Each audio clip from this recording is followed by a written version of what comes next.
Typically, a game like Alan Wake 2 seems to me like one that is quite expensive for its production cost.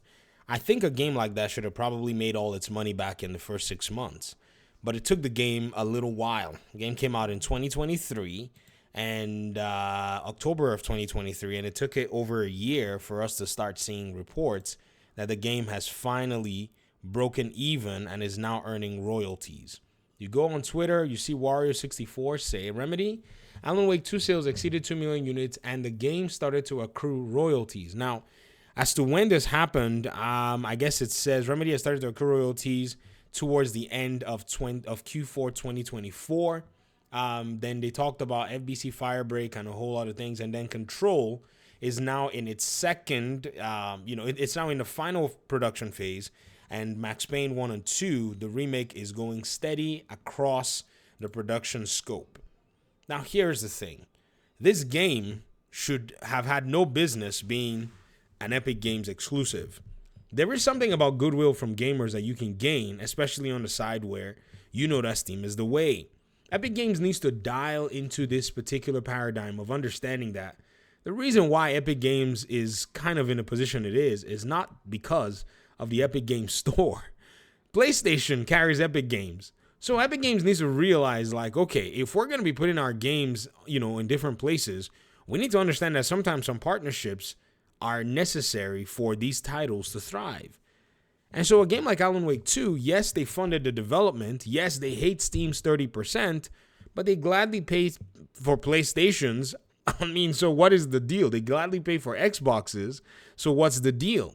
The deal is understanding that your game is not one that you can mess around with.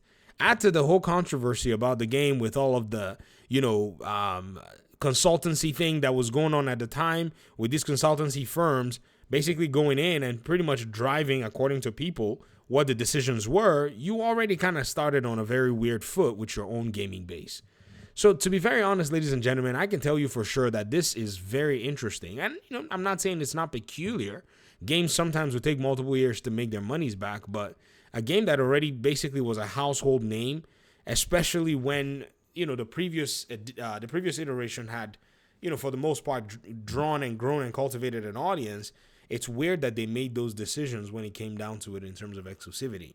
So I guess when they finish making Control, they probably have learned a good lesson here. They probably maybe have seen something that they would probably do differently. Maybe not.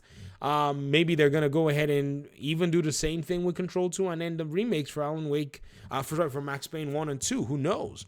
But the market right now is just very strange. And keep in mind that for them to basically continue in production before the game saw its profits, they had to get a guarantor from some kind of a in the form of working with Annapurna Interactive. Remember that, ladies and gentlemen. It wasn't that they were basically making all this money and all that, but their production and development and the fact that they could keep doors open was because another publisher came in and had to do business with them. So it's not necessarily that, the sales of the game is what's basically dragging and driving the studios. It's the fact that they're just trying to recoup their money. Other costs have been incurring since they launched the game. And now they're basically in a position where the game has finally made, it's finally broken even and is now accruing, royalties, which probably maybe moves into some layer of profits. And who would have accounted for all those costs were it not for, say, maybe being able to find another partner to work with them.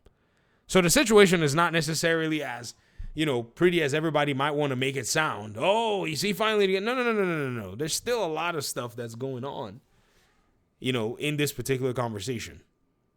So I just wanted to go ahead and point that out. I mean, I'm glad that they've been able to find a way forward, in this particular area.